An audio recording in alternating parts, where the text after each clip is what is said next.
Blend tool blend करेगा shapes को और कलर्स को। किसको ब्लेंड करेगा? शेप्स को और कलर को ब्लेंड करेगा। ब्लेंड करना क्या होता है? मिक्स करना ना, मिक्स करना, मर्ज करना। ठीक है, तो यहाँ पे हमने फॉर एग्जांपल मैंने एक स्क्वायर बना दिया और यहाँ से मैं ले लेता हूँ एक, या यहाँ पे मैं ले लेता हूँ एक सर्कल, एक स्टार, दो शेप ले ली, दोनों का कलर हमने अलग कर दिया। दोनों को सिलेक्ट कर लो, स्ट्रोक हमें नहीं चाहिए, मैं हटा देता हूँ। तो दोनों को ब्लेंड करने के लिए ब्लेंड टूल पे जाना है, एक बार इस पे क्लिक कर देना, एक बार इस पे क्लिक कर देना। ये हो गए ब्लेंड। मतलब जो सर्कल है और जो स्टार है, इन बिटवीन इन दोनों के बहुत सारे स्टेप्स क्रिएट हो गए हैं, बहुत सारे ऑब्जेक्ट्स बन गए इन दोनों के बीच में। कितने बने हैं वो हम देख सकते हैं और उनको कंट्रोल भी कर सकते हैं। उसके लिए हमें क्या करना है? ब्लेंड टूल के ऊपर डबल क्लिक करना है। ब्लेंड टूल पे डबल क्लिक करेंगे तो ब्लेंड ऑप्शंस खुल जाएंगे। देखो यहाँ पे आ गए, स्पेसिफाइड स्टेप्स में आ जाइए आप। ये देखो अभी 254 स्टेप्स अभी यहाँ पर हैं। फॉर एग्जांपल मुझे 1 स्टेप चाहिए, 1 डाल दो बस। ये देखो क्लियर है, 1 2 3 स्टेप्स यहाँ से बढ़ा सकते हो। तो देखो दोनों शेप आपस में ब्लेंड हो रही है ना। सर्कल स्टार बन रहा है या स्टार धीरे धीरे सर्कल बनता जा रहा है ना। ग्रीन रेड में मिक्स हो रहा है या रेड ग्रीन में मिक्स हो रहा है। तो दो चीजें ब्लेंड हो रही हैं आपस में, शेप्स भी आपस में ब्लेंड हो रही हैं और कलर भी आपस में ब्लेंड हो रहे हैं। तो इसके स्टेप्स जितने बढ़ाओगे तो इनकी जो ब्लेंडिंग है वो स्मूथ होती चली जाएगी। ये देखो ब्लेंडिंग कैसी होती चली जाएगी? स्मूथ होती चली जाएगी, बिल्कुल कुछ इस तरीके से। क्लियर?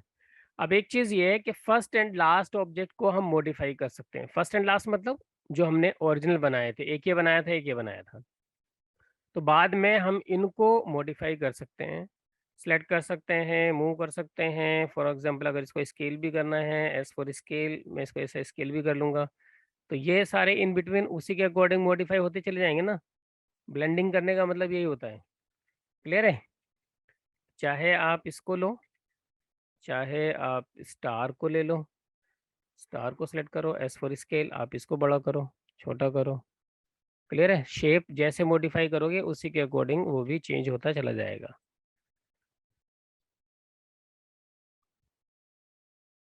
तो अब देखो यहाँ पे फॉर एग्जांपल मैंने क्या किया, एक सर्कल बना दिया, एक सर्कल और ले लेते हैं, एस फॉर स्केल, इसी को मैंने यहाँ पे स्केल किया, ऑल्ट के साथ कॉपी बना दी, इसमें मैंने वाइट कर दिया। अब इन दोनों को मुझे ब्लेंड करना है। एक तरीका तो मैंने क्या बताया, ब्लेंड टूल लेना है, एक बार इस पे क्लिक करना है, एक बार इस पे क्लिक करना है। ठीक है, दूसरा तरीका कि ब्लेंड करने का क्या है, दोनों को सिलेक्ट कर लो, ऑब्जेक्ट में जाएंगे, ब्लेंड में जाएंगे, मेक पे क्लिक करना है। ऑल्ट कंट्रोल भी शॉर्टकट होता है। जिन ऑब्जेक्ट्स को ब्लेंड करना है उनको सिलेक्ट करना है, ऑब्जेक्ट में जाना है, ब्लेंड में जाना है, मेक पे क्लिक करना है। Alt control B is shortcut. यहाँ पे हमने क्लिक कर दिया, देखो हो गया ब्लेंड, है ना। अब इसको आप अपने हिसाब से मॉडिफाई कर लो। एस फॉर स्केल थोड़ा छोटा कर सकते हैं, ऐसे छोटा कर लो। तो ग्रेडियंट का इफेक्ट भी एक तरीके से हम ब्लेंड के थ्रू ला सकते हैं। ब्लेंड का यूज ग्रेडियंट का इफेक्ट लाने के लिए भी किया जाता है। ग्रेडियंट से भी हम ये कर सकते हैं, है ना, ब्लेंड के थ्रू भी हो गया। अच्छा, आपने देखा था कि हमने ब्लेंड के थ्रू एक वो बनाया था, ग्रेडियंट के थ्रू एक पाइप बनाया था, पाइप, है ना। तो अगर वो पाइप कर्व में होता, कर्व में मतलब जैसे मैंने एक ये कर्व बनाया और इसको मैं थोड़ा इधर की तरफ ऐसे कर देता हूँ, थोड़ा सा बैंड मैंने कर दिया, इस तरीके से तो हम पाइप नहीं बना सकते ना। हम्म, ऐसा पाइप नहीं बन पाएगा। क्यों नहीं बन पाएगा? क्योंकि या तो ग्रेडियंट लीनियर चलेगा सीधा सीधा, या राउंड में चलेगा, जैसे रिंग हमने बना दिया था। तो वो ऐसे ऐसे तो आएगा नहीं, है ना। लेकिन वो इफेक्ट हम ब्लेंड के थ्रू ला सकते हैं। तो ये अब ये क्या है, स्ट्रोक है ना, स्ट्रोक की थिकनेस को मैंने इंक्रीज कर दिया कुछ ऐसे। डन। इसी की एक कॉपी बना दो सेम जगह पर। कैसे बनेगी? कंट्रोल सी कंट्रोल एफ करके, कंट्रोल सी कंट्रोल एफ करके क्या हो गया, सेम जगह पर कॉपी बन गई। फिल कलर मुझे नहीं चाहिए इनमें। और जो स्ट्रोक है, एक स्ट्रोक का कलर मैं कर देता हूँ वाइट और उसकी थिकनेस कर लेते हैं कम। दो लाइनें हैं यहाँ पर अभी, है ना। एक वाइट लाइन है जिसकी थिकनेस कम है, एक ब्लैक लाइन है जिसकी थिकनेस ज़्यादा है, राइट। दोनों को सिलेक्ट करो, Alt Control B कर दो, ब्लेंड करा दो, तो ग्रेडियंट का इफेक्ट आ गया। तो कर्व में जब कभी कुछ इस तरीके से करना हो तो ये ब्लेंड के थ्रू आप ग्रेडियंट का इफेक्ट जनरेट कर सकते हैं। ये ग्रेडियंट से आप ऐसे नहीं बना सकते, ये बन नहीं पाएगा उससे, है ना। अच्छा, अब जो ब्लेंड है ये हम एक से ज्यादा ऑब्जेक्ट के ऊपर भी कर सकते हैं। एक सर्कल मैंने बनाया, यहाँ पे कोई कलर फिल कर लेते हैं, स्ट्रोक को मैंने नन कर दिया, ठीक है। ऑल्ट के साथ ड्रैग किया, कॉपी हो गई। इसमें कोई दूसरा कलर, ऑल्ट के साथ ड्रैग कर लो, कलर को चेंज कर दो, सबको ब्लेंड करना है आपस में। एक ही साथ चार ऑब्जेक्ट सेलेक्ट कर लो, ऑल्ट कंट्रोल बी कर दो, सब क्या हो जाएगा, ब्लेंड हो जाएगा। ये इससे ब्लेंड हुआ, ये इससे ब्लेंड हो गया, ये इससे ब्लेंड हो गया है। क्लियर है। ब्लेंड के स्टेप्स को हम किसी पाथ के ऊपर भी रन करा सकते हैं। क्या कर सकते हैं, ये ब्लेंड के जो स्टेप्स बन रहे हैं इनको किसी पाथ के ऊपर भी रन कराया जा सकता है। फॉर एग्जांपल पेन टूल, या मैंने ये आर्क ही यहाँ पे ले लिया है, ठीक है जी। और इसके ऊपर मुझे इसके स्टेप्स को रन कराना है, तो दोनों को सिलेक्ट कर लो। जो ब्लेंड किया हुआ ऑब्जेक्ट है वो, और जिसके ऊपर रन कराना है वो, दोनों को क्या कर लो, सिलेक्ट करो। ऑब्जेक्ट में जाएंगे, ब्लेंड में चले जाना, और यहाँ से आपको यूज करना है रिप्लेस स्पाइन। क्या यूज करना है, रिप्लेस स्पाइन। रिप्लेस स्पाइन का यूज करके हम ब्लेंड के स्टेप्स को, ब्लेंड किए हुए ऑब्जेक्ट्स को किसी पाथ के ऊपर रन करा सकते हैं। अब ये कोई लाइंस भी हो सकती हैं, लाइन को भी ब्लेंड करा सकते हैं, ना सिर्फ ऑब्जेक्ट को बल्कि स्ट्रोक को, आउटलाइन को भी ब्लेंड कराया जा सकता है। जैसे ये एक मेरे पास आर्क है, इसी को मैंने सेलेक्ट किया, ओ फॉर रिफ्लेक्ट टूल होता है उसे, ऑल्ट के साथ यहाँ पे क्लिक करेंगे, एक बना दी इसकी एक कॉपी। इसका कलर कुछ और चेंज कर दो, दोनों को सिलेक्ट कर लो, ऑल्ट कंट्रोल बी, ब्लेंड कर दो। स्टेप्स कंट्रोल करने हैं, ब्लेंड टूल पे जाके डबल क्लिक करना है, स्पेसिफाइड स्टेप्स में आ जाइए, और यहाँ से इसके नंबर ऑफ स्टेप्स को डिक्रीज कर सकते हैं कुछ ऐसे। समझ आ रही बात, ये देखो।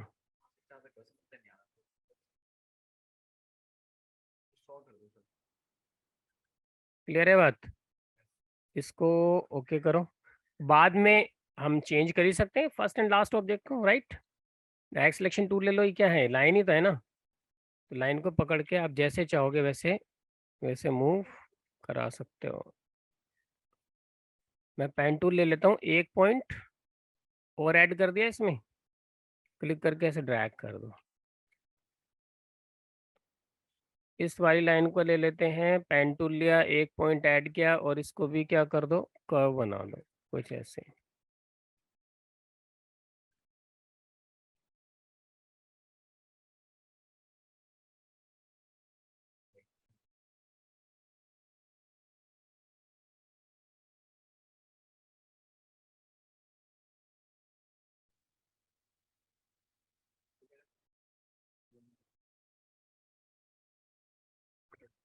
जी समझ में आ रही है बात। तो मतलब ये है कि ये सारे जो ग्राफिक्स हैं ना, ये सब बैकग्राउंड के अंदर बहुत अच्छे यूज़ किए जाते हैं। बैकग्राउंड के लिए काफ़ी अच्छा इनका यूज़ होता है। ओपेसिटी थोड़ी सी कम करके यूज़ की जाती है बैकग्राउंड्स के लिए, से 20-30% हमने कर लिया, तो इस तरीके से बैकग्राउंड में यूज़ होती हैं चीज़ें, ग्रेडियंट के इफेक्ट्स। समझ में आ रही है बात। हम्म। इसी को आप चाहो तो रोटेट वगैरह करके भी तो यूज़ कर सकते हो ना। ऑल्ट के साथ ड्रैग करके जैसे मैंने यहाँ पे कॉपी कर लिया, इसको थोड़ा सा साइज छोटा कर लो। इसी को क्या कर दीजिए, रोटेट, या इसके स्टेप्स को थोड़ा कंट्रोल कर सकते हैं। ब्लेंड के ऊपर डबल क्लिक करो, इसके स्टेप्स को थोड़ा सा इंक्रीज कर देता हूँ मैं।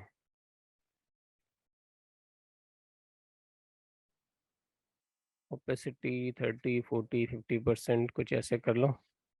R4 रोटेट, ऑल्ट के साथ क्लिक कर लो, एंगल डाल दो, कॉपी कर लो, और कंट्रोल डी से क्या कर दोगे, रिपीट करा देना। तो इस तरह के भी ग्राफिक्स आप बना सकते हो। बैकग्राउंड्स वगैरह के लिए कुछ तैयार करना है, बैकग्राउंड यूज़ हो जाएगा। कंट्रोल जी से क्या करते हैं जी, ग्रुप कर लेते हैं ना। तो इसका साइज थोड़ा सा आपने छोटा करके रखा, इसको यहाँ पे रख लो, ऑल्ट के साथ एक कॉपी कर लो। इसको भी आप कुछ ऐसे कर करके रख सकते हैं।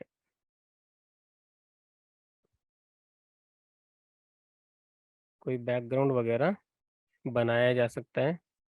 ओपेसिटी को थोड़ा कम कर लेना, डिम कर लेना। तो ये कहलाता है आपका ब्लेंड टूल कहलाता है, ब्लेंड टूल है ना। कुछ भी शेप, लाइंस, टेक्स्ट कुछ भी हो, उनको ब्लेंड करा सकते हैं। स्टार की शेप ले लो, कुछ भी ले लो। स्टार की शेप आपने ली, एक स्टार आपने ऐसे बना दिया।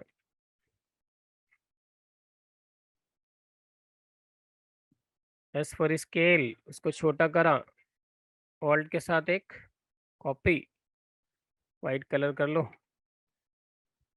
दोनों को सिलेक्ट करो, ऑल्ट कंट्रोल बी करा दो।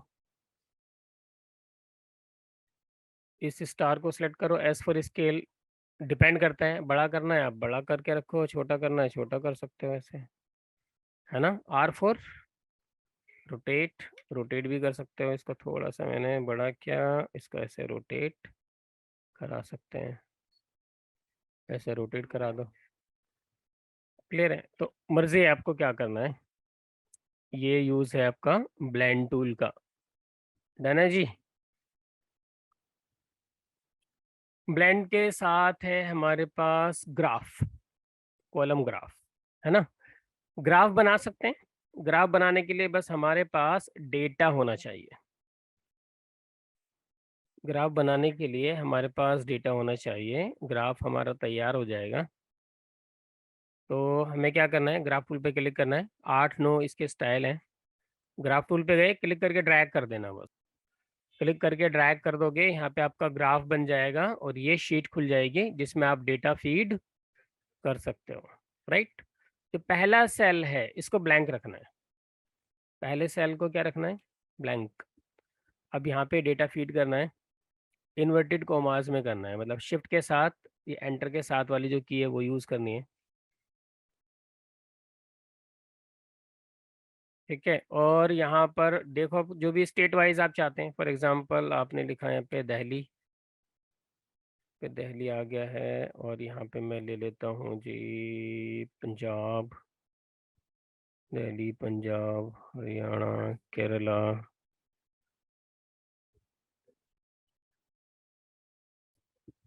ठीक है। यहाँ पे ईयर डाल सकते हैं, जैसे कि हमने डाला 2005, 2010,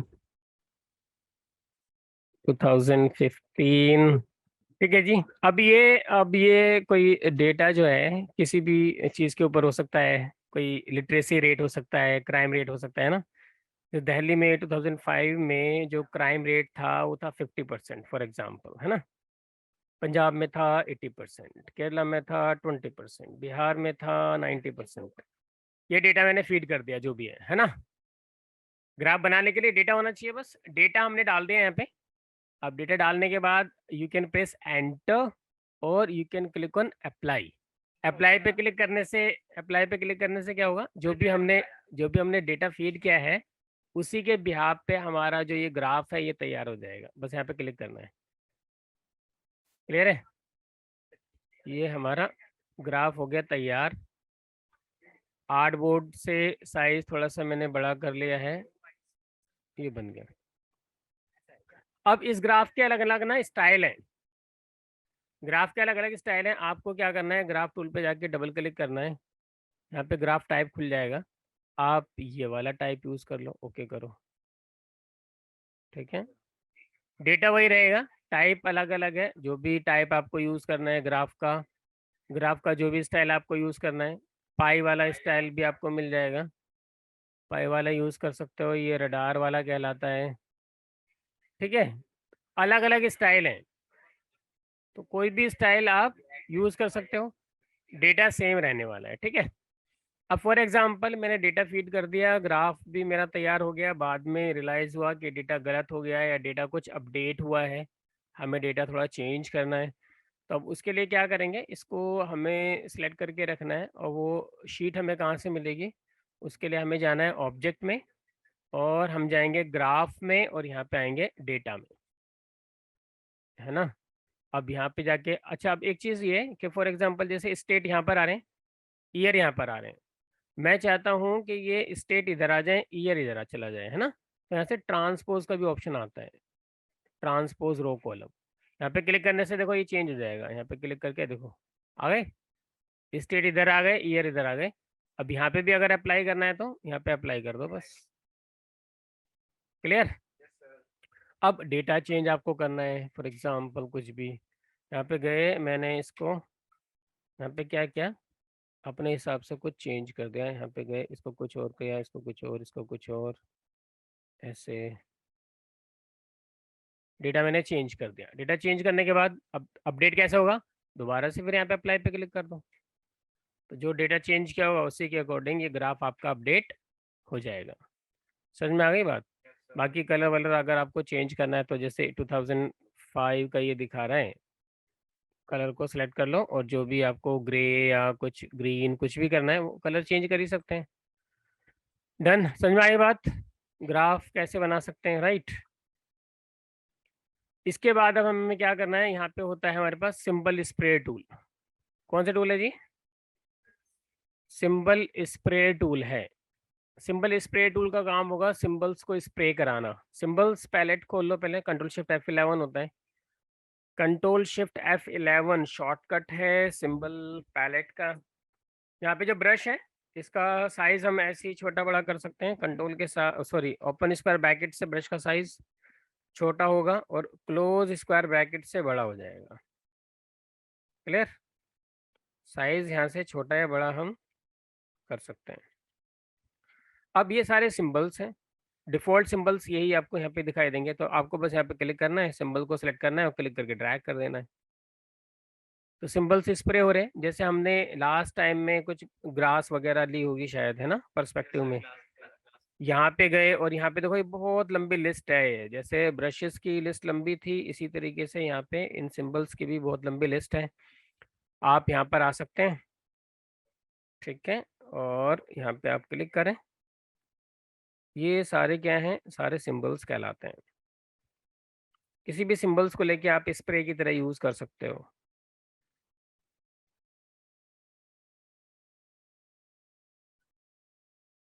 control shift F11, control shift F11 shortcut होता है सिंबल पैलेट का। जैसे यहाँ पे देखो ये ग्रास आ गई, है ना, ये ग्रास ले लो और क्लिक करके ऐसे ड्रैग करो,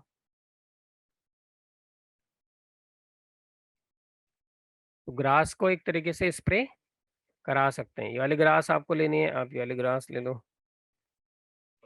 तो ये सब क्या है, सारे सिंबल्स हैं, इन सिंबल्स को स्प्रे करा सकते हैं। बटरफ्लाई हो सकती है, बटरफ्लाई ले लो, कुछ भी, क्लियर है। तो सिंबल्स को क्या करा सकते हैं जी, सिंबल्स को स्प्रे करा सकते हैं। आपको कुछ और सिंबल्स बनाना है, आप बना सकते हैं। आपको बस सिंपल क्या करना है, जो भी, वो टेक्स्ट भी हो सकती है, टेक्स्ट हो सकता है, इमेज हो सकती है, कोई शेप हो सकती है, ठीक है।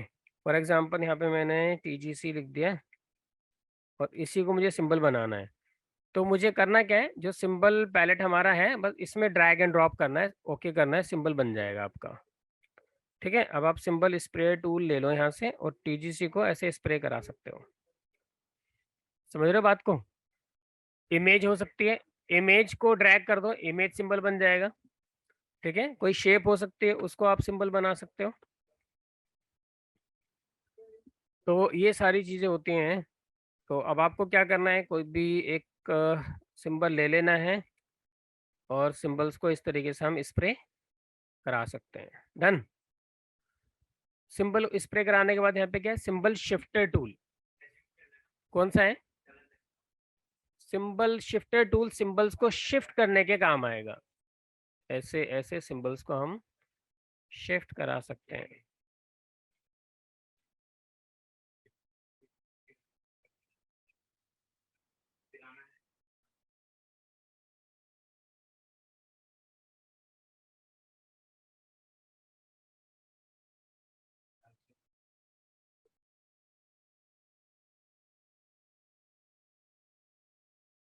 क्लियर है जी?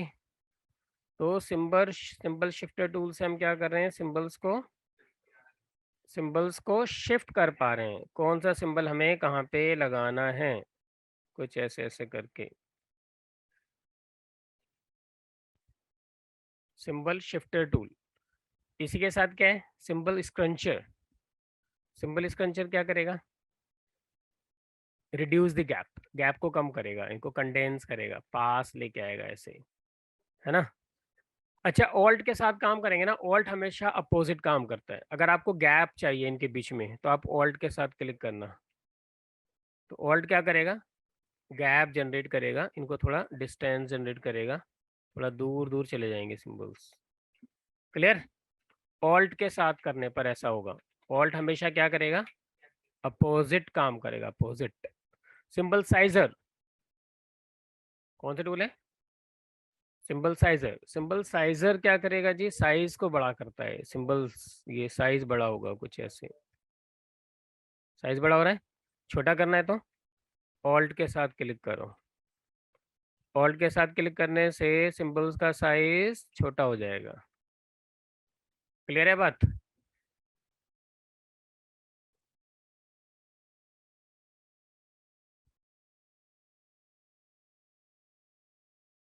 सिंबल साइजर के साथ है symbol spinner. Symbol spinner symbols को स्पिन कर देगा, ऐसे घुमा देगा। किसी को कहीं पे भी किसी भी डायरेक्शन में रोटेट करना है कर सकते हो, घुमा सकते हो, थोड़ा दाएं बाएं कर सकते हैं, है ना।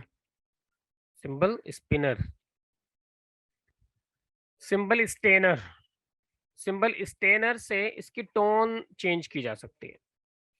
सिंबल स्टेनर के थ्रू क्या करेंगे, टोन चेंज कर सकते हैं। टोन, रेडिश टोन चाहिए जी, ग्रीनिश टोन चाहिए मुझे, यहाँ पे रेडिश टोन चाहिए। क्लियर? येलो की टोन चाहिए, ऐसे टोन चेंज कर सकते हैं। Symbol screener. Symbol screener transparent करेगा। सिंबल स्क्रीनर क्या करेगा, उसको ट्रांसपेरेंट कर देगा, लाइट कर देगा ऐसे।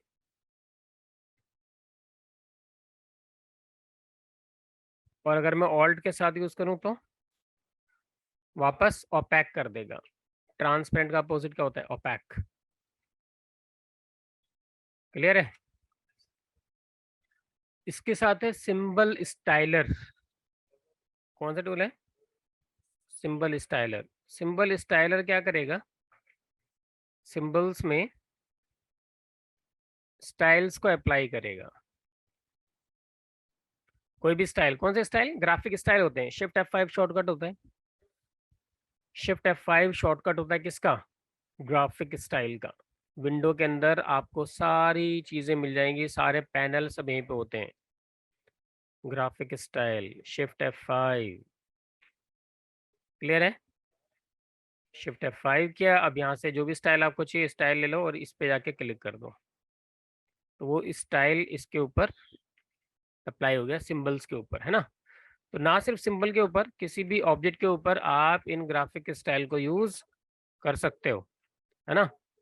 जैसे आपने यहाँ पे कुछ भी एक ऑब्जेक्ट बना दिया, कुछ ऐसे एक ऑब्जेक्ट आपने बनाया, इसके ऊपर ये सिंबल अप्लाई करना है, कर लो। बहुत सारे ग्राफिक स्टाइल हैं, इसकी भी एक बहुत बड़ी लाइब्रेरी है, यहाँ पे जाओ, बहुत बड़ी लाइब्रेरी है। क्लियर है? यहाँ पे क्लिक करो, ये 3D बनाएगा। क्या बनाएगा ये, 3D। बस आपको शेप बनानी है और यहाँ पे क्लिक कर देना, ये देखो ये सब 3D, ये आप टेक्स्ट के ऊपर भी अप्लाई कर सकते हो 3D वाला इफेक्ट। ये कोई टेक्स्ट भी हो सकता है, कोई भी शेप आप बनाओ और 3D अप्लाई कर सकते हो। अभी यहाँ पे जाओ,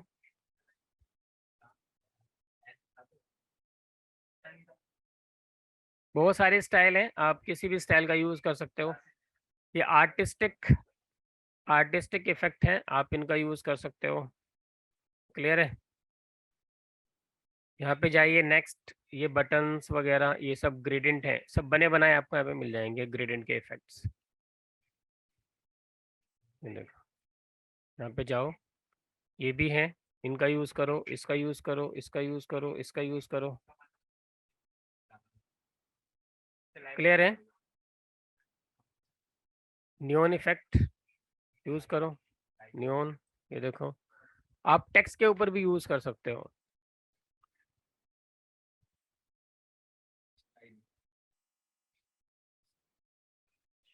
ये सब क्या है? नियॉन इफेक्ट है, नियॉन इफेक्ट आप इस तरीके से अप्लाई कर सकते हो। यहाँ पे चले जाइए, ये और इफेक्ट है, स्क्रिबल टाइप का इफेक्ट आपको यहाँ पे मिल जाएगा। तो इन सबको एक बार एक्सप्लोर ज़रूर करना, सबको एक एक बार क्लिक क्लिक करके ज़रूर देखना, जिससे आपको समझ में आए कि क्या क्या यहाँ पे ऑप्शंस अवेलेबल हैं, क्या क्या आप कर सकते हैं, जिससे जब कभी आपको वैसा कुछ इफेक्ट देने की ज़रूरत हो तो आप सीधे यहाँ पर आ जाएं। क्लियर है जी बात? तो इसलिए एक बार सबको अप्लाई कर करके देखना है। ये कहलाते हैं हमारे ग्राफिक स्टाइल। क्लियर है जी? समझ में आया? स्टाइल हमारे हो गए हैं, इसके साथ आर्टबोर्ड टूल तो आप जानते ही हो। आर्टबोर्ड का साइज छोटा बड़ा करना है, मूव करना है, और आर्टबोर्ड बना सकते हैं। इसके साथ एक टूल है हमारे पास, स्लाइस टूल। कौन सा टूल है? स्लाइस। स्लाइस टूल का काम होगा स्लाइसिंग करना। स्लाइसिंग करना मतलब एक इमेज है, उसको हम अलग अलग पार्ट में डिवाइड कर सकते हैं, स्लाइसिंग कर सकते हैं। फोटोशॉप में भी ऑप्शन था स्लाइसिंग करने का। मतलब कोई भी एक फोटो है, एक इमेज है, उसको मल्टीपल पीसेस में डिवाइड करना, एक तरीके से कह सकते हैं, है ना। एक न्यू फाइल हमने फॉर एग्जांपल यहाँ पे ले ली, और कोई इमेज प्लेस करा लेते हैं, फाइल में जाते हैं, प्लेस कराते हैं। अब देखो जैसे यहाँ पे बेसिक शेप्स हैं हमारे पास, ये थी ना बेसिक शेप थी हमारे पास, इमोजीज थी बहुत सारी, है ना। जैसे मैंने इसी इमेज को मैंने यहाँ पे प्लेस कराया, और मुझे ये इमेजेस अलग अलग निकालने। अभी एक ही इमेज है ना ये, अभी एक इमेज है, जेपीजी इमेज है ना। मुझे इनको अलग अलग निकालना है, तो मैं क्या कर सकता हूँ, एक तो पहले क्या करना है, जो आर्टबोर्ड का साइज है ना वो मुझे इसके बराबर करना है। वो कैसे करेंगे? ऑब्जेक्ट में जाना है, आर्टबोर्ड में जाना, और फिट टू आर्टवर्क बाउंड्स कर देना। इसका मतलब ये है, जो सिलेक्टेड ऑब्जेक्ट है उसी के हिसाब से हमारा आर्टबोर्ड सेट हो जाएगा, है ना, फिट हो जाएगा। ये देखो फिट हो गया, यानी कि जो हमारे पास ग्राफिक था उसी के हिसाब से हमारा आर्टबोर्ड का साइज सेट हो गया है। अब इसकी हमें करनी है स्लाइसिंग। तो स्लाइसिंग करने के लिए स्लाइस टूल पे जाना है, ये स्लाइस टूल होता है। स्लाइस टूल पे गए, और अब यहाँ पे स्लाइस बनाओ, क्लिक करके ऐसे ड्रैग करना है। ठीक है जी। स्लाइस मतलब एक अलग पीस निकल जाएगा, एक अलग इमेज अलग निकल जाएगी। मतलब इससे मैं चाहता हूँ एक जेपीजी इमेज मेरी अलग निकल जाए, है ना। ये एक फ़ोटो मुझे अलग चाहिए, जेपीजी इमेज ये अलग चाहिए, इसको मुझे अलग निकालना है। तो जितनी इमेजेस आपको निकालनी है इस एक इमेज में से, उतने स्लाइस आपको ऐसे बनाने पड़ेंगे, है ना। बस ऐसे क्लिक कर करके आपको ड्रैग करना है। मुझे सारे निकालने हैं तो सबके ऊपर मैं ऐसे ही ड्रैग कर दूंगा, कुछ ऐसे। क्लियर है जी बात? बना दिया स्लाइस हमने। ये स्लाइस बनाने के बाद अब इनको सेव करना है। सेव कैसे करते हैं? फाइल में जाना है, एक्सपोर्ट में जाना है, सेव फॉर वेब का यूज़ करना। इन सारे स्लाइसिस को हम क्या करेंगे, अलग अलग इनकी जेपीजी इमेजेस बन जाएगी सबकी, है ना। तो जब एक जेपीजी इमेज को आपको अलग अलग जेपीजी इमेजेस के अंदर डिवाइड करना है, उनके पीसेस बनाने हैं, सेपरेट जेपीजी इमेजेस आपको चाहिए, तब हम इसका यूज़ यहाँ पे कर सकते हैं। तो फाइल में गए, एक्सपोर्ट में गए, सेव फॉर वेब, शॉर्टकट क्या होता है जी, ओल्ड कंट्रोल शिफ्ट एस आपको यूज़ करना है। यहाँ पर आ जाते हैं, जेपीजी इमेजेस हमें चाहिए, ठीक है। ये देखो हम इनको ना, इनको क्लिक कर लेते हैं, मतलब सेलेक्ट कर लेते हैं। ये सिलेक्टेड स्लाइसेस चाहिए, क्योंकि जब हम स्लाइस बनाते हैं ना तो कुछ ऑटो स्लाइसेस बन जाते हैं, जैसे ग्रे वाले बने हुए हैं, है ना। बट मुझे ये सब नहीं चाहिए, मुझे सिर्फ ये वाले चाहिए। तो मैंने सबको सिलेक्ट कर लिया। यहाँ पे सिलेक्टेड स्लाइसेस रखो, जो सिलेक्ट मैंने किए हैं बस यही चाहिए, ये वाले स्लाइसेस नहीं चाहिए, क्योंकि जब हम कुछ स्लाइस बनाते हैं तो कुछ ऑटो स्लाइसेस भी बन जाते हैं जो कि हमें नहीं चाहिए। तो हमें पहले उन स्लाइसेस को सिलेक्ट करना है जो हमें चाहिए। तो एक से ज़्यादा स्लाइस सेलेक्ट करने के लिए क्या यूज़ करते हैं, शिफ्ट का यूज़ कर लेते हैं, ठीक है। सबको मैंने सेलेक्ट कर लिया, यहाँ पे भी मैंने सिलेक्टेड स्लाइसेस रखा, जेपीजी इमेजेस मुझे चाहिए। मैं यहाँ पे करूँगा सेव डेस्कटॉप के ऊपर, और ये इमेज के नाम से एक फोल्डर बनाएगा। क्या करेगा, इमेज के नाम से एक फोल्डर आ जाएगा, और उस फोल्डर के अंदर वो सारी इमेजेस आ जाएंगी। अब आप इसको ओपन करेंगे, ये देखो आ गए ना, अभी भी काफ़ी स्लाइसेस आ गए, यानी कि ये सिलेक्ट हो गए होंगे एक्स्ट्रा स्लाइसेस जो हमें नहीं चाहिए। तो यानी कि एक ही इमेज को हमने क्या किया, मल्टीपल मल्टीपल स्लाइसेस में, ऐसे मल्टीपल इमेजेस में डिवाइड कर लिया, अलग अलग निकल गई। क्लियर है, समझ में आ रही है बात। तो ये कहलाती है आपकी क्या, स्लाइसिंग। अलग अलग इमेजेस हमारी निकल जाएंगी एक इमेज में से। तो ये था हमारा स्लाइस, स्लाइस टूल था हमारा। इसके बाद सिंपल हैंड टूल है, पैनिंग करने के लिए होता है। जूम टूल आप समझते हो, जूम इन जूम आउट करने के लिए यूज होता है, ठीक है। ये सब चीज़ें आप लोग पहले से जानते हैं। ये फिल कलर है आपका, फिल कलर डालते हैं। यहाँ पे नीचे क्या है, ये स्टॉक का कलर है, यहाँ से आप कोई भी स्टॉक का कलर बनाते हो।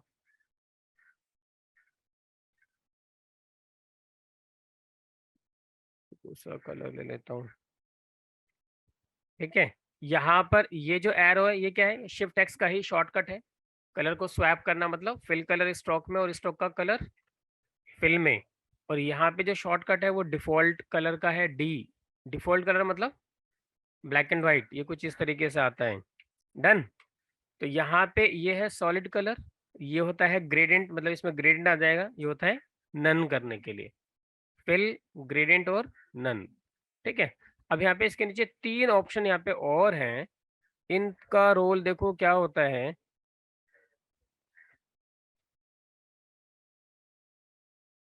बाय डिफ़ॉल्ट देखो क्या होता है, जब हम कोई भी एक ऑब्जेक्ट बनाते हैं, मैंने कोई भी एक रेक्टेंगल यहाँ पे बनाया, अब इसके बाद में यहाँ पे जो भी ऑब्जेक्ट बनाऊंगा वो उसके ऊपर ही ड्रॉ होगा ना। ऐसा इसलिए होता है क्योंकि बाय डिफ़ॉल्ट ये ऑन होता है, इसको बोलते हैं ड्रॉ नॉर्मल। क्या ऑप्शन है, ड्रॉ नॉर्मल। तो बाय डिफ़ॉल्ट ये ही ऑन होता है। ड्रॉ नॉर्मल का मतलब ये है कि जब आप कोई भी ऑब्जेक्ट बाद में बनाओगे तो वो हमेशा उसके ऊपर ही ड्रॉ होता है। एक सेकंड ऑप्शन यहाँ पे है, इसको बोलते हैं ड्रॉ बिहाइंड। अगर इसको ऑन करके आपने कुछ भी ड्रॉ किया तो वो उसके पीछे ड्रॉ होगा। क्लियर है। तीसरा ऑप्शन होता है ड्रॉ इनसाइड। क्या ऑप्शन है, ड्रॉ इनसाइड का मतलब ये है जो ऑब्जेक्ट सेलेक्ट करके आपने इसको ऑन किया, तो अब जो भी ड्रॉ करोगे वो उस सिलेक्टेड ऑब्जेक्ट के अंदर ही ड्रॉ होगा। आप यहाँ से कलर चेंज करके देख सकते हैं कुछ इस तरीके से। जो भी आप ड्रॉ करोगे, जो भी शेप ड्रॉ होगी वो उसके अंदर ही ड्रॉ होगी, बाहर नहीं होगी। उसको अगर आपको थोड़ा सा चेंज करना चाहते हैं, मॉडिफाई करना चाहते हैं, तो वो डायरेक्ट सिलेक्शन टूल के थ्रू कर सकते हो। थोड़ा मॉडिफाई करना है या पॉइंट को आपको कर्व कराना है ना, जो भी उसकी प्रॉपर्टी चेंज करनी है, स्टॉक का कलर आप चेंज करना चाहते हैं, डायरेक्ट सिलेक्शन टूल से किया जा सकता है। समझ में आ रही है बात। इसके साथ यहाँ पे ये व्यू के मोड है, स्क्रीन मोड, एफ इसका शॉर्टकट होता है, चेंज कर सकते हैं स्क्रीन मोड को। यहाँ पे आपको क्लिक करना है, एफ एफ करेंगे तो ये इसका शॉर्टकट होता है। Full screen mode with menu bar यहाँ पर आ जाएगा। इसके बाद फिर यहाँ पे जाएंगे फुल स्क्रीन मोड, पूरी स्क्रीन आपको मिल जाएगी, फुल स्क्रीन होती है। एफ शॉर्टकट होता है, बाद में आप एफ का यूज़ भी कर सकते हो। टैब यूज़ करोगे तो टैब से सिर्फ जो आपका टूल बार है और जो अलग जो पैनल है सिर्फ वो चले जाते हैं टैब से, और टैब से ही वो वापस आते हैं। स्क्रीन मोड अगर आपको चेंज करना है तब आपको F यूज करना पड़ेगा, F। क्लियर है? तो टूल बार आपका कंप्लीट हो चुका है, इसका आपका टेस्ट होगा कल। तो सारा आपको रिवाइज करना है बहुत अच्छे से। हाँ,